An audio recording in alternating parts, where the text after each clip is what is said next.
ya kepada anak-anak khususnya. Ya.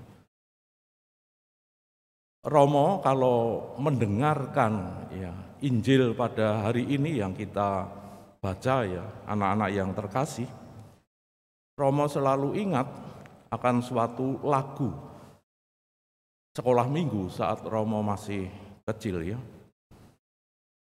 Jadi lagu itu diambil dari kata-kata Yesus itu. Serigala mempunyai liang, burung-burung mempunyai sarang, tetapi putra manusia tidak punya tempat, tidak punya batu untuk meletakkan kepalanya. Lagunya ringan dan sering bisa dinyanyikan sampai lama begitu.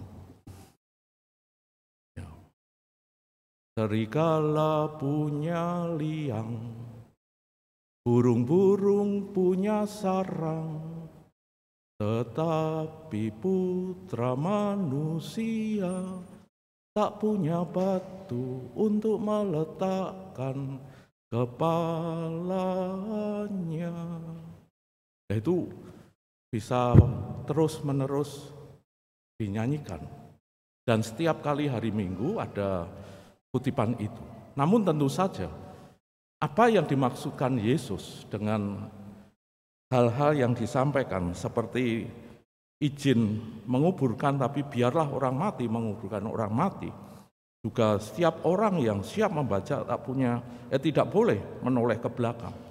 Juga termasuk yang terakhir, ketika mereka mau mengikuti Yesus, Tuhan Yesus, aku mau ikut kamu. Ya, mau kemana kamu? Serigala itu punya liang, burung-burung punya sarang, tapi putra manusia tak punya batu untuk meletakkan kepalanya. Yesus tadi disampaikan oleh Injil Lukas, dia mau pergi ke Yerusalem. Tentu saja orang tahu Yerusalem adalah tempat pusat mereka beribadah dan menjadi kota yang dikatakan dalam tanda kutip kota surgawi. Namun Yesus merombak semua. Kalau mau mengikuti aku, tidak hanya ke Yerusalem seperti itu, tetapi Yerusalem yang baru, yang harus melalui banyak hal yang mungkin ya kemudian mengobrak-abrik logika manusia, mengobrak-abrik apa yang menjadi harapan-harapan manusia yang seolah-olah apakah Tuhan Yesus tidak setuju dengan banyak hal? Tentu tidak. Saudara-saudari yang terkasih, ketika dalam satu titik ya, yang sangat berat dan kita perlu memutuskan,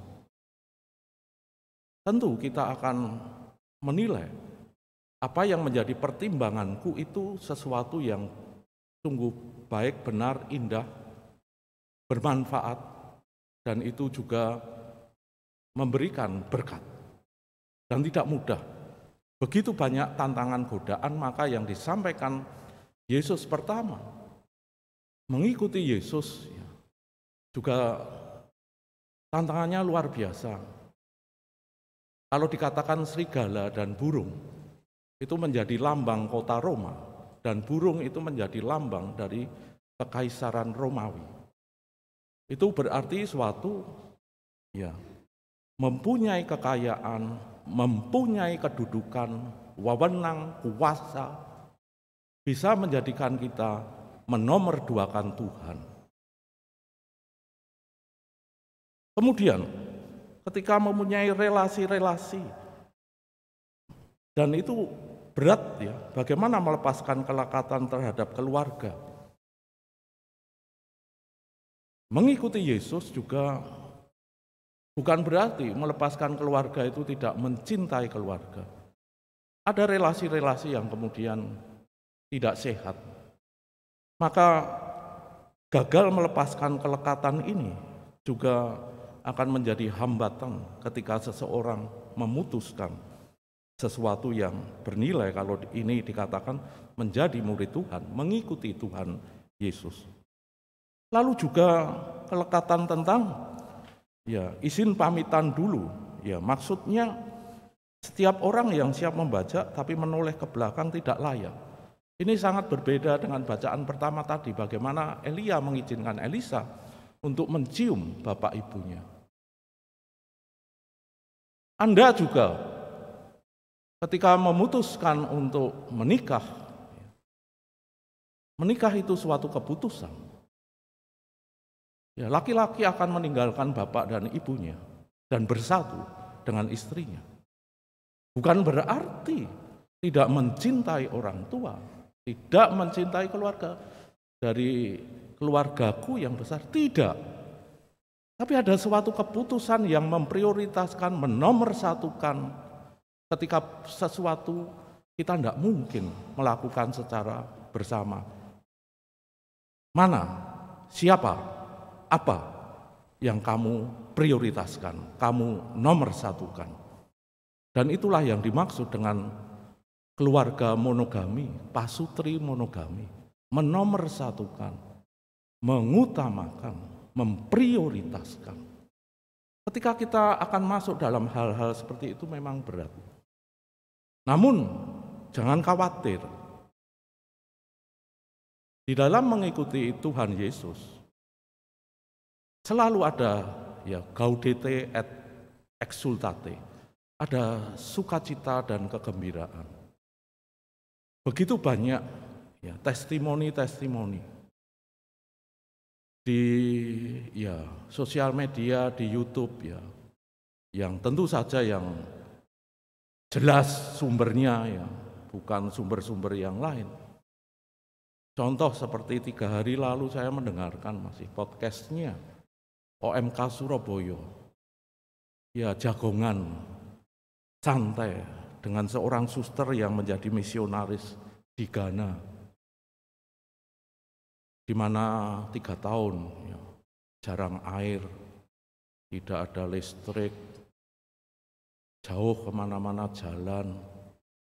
Itu membuat shock, tidak hanya soal makanan, culture, macam-macam hal, memporak-porandakan. Namun kemudian menemukan mengikuti Yesus membutuhkan iman. Kadang yang terbanyak adalah rencana-rencanaku, bukan rencanamu. Mendengarkan suaraku saja, pikiranku saja.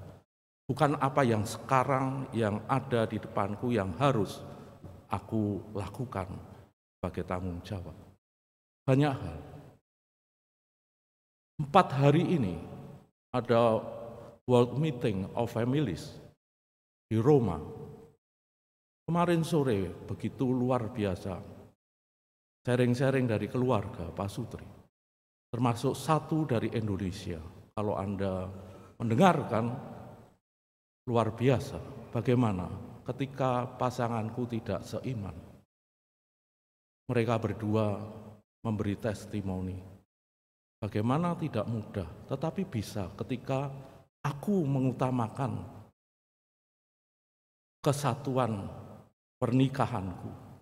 Aku mengutamakan untuk menghormati, tidak mau menjadikan pasanganku masuk agamaku. Suatu testimoni yang berani, yang mau menomorsatukan apa yang menjadi kehendak Tuhan atas perkawinan, kehidupan bersama, suka duka sampai maut memisahkan. Orang menikah bukan karena agama. Dan itu yang terjadi juga sering, mungkin kita bisa diporak-porandakan. Bagaimana pengampunan yang diajarkan Tuhan Yesus? Pasutri dari Australia mengisahkan pergulatan mengampuni menjadi suatu jalan penyembuhan, menjadi suatu jalan yang menyehatkan dari suatu relasi. Bagaimana Tuhan menjadi pusat di dalam kehidupan, dan itulah yang dimaksud ketika kita memutuskan mengikuti Yesus.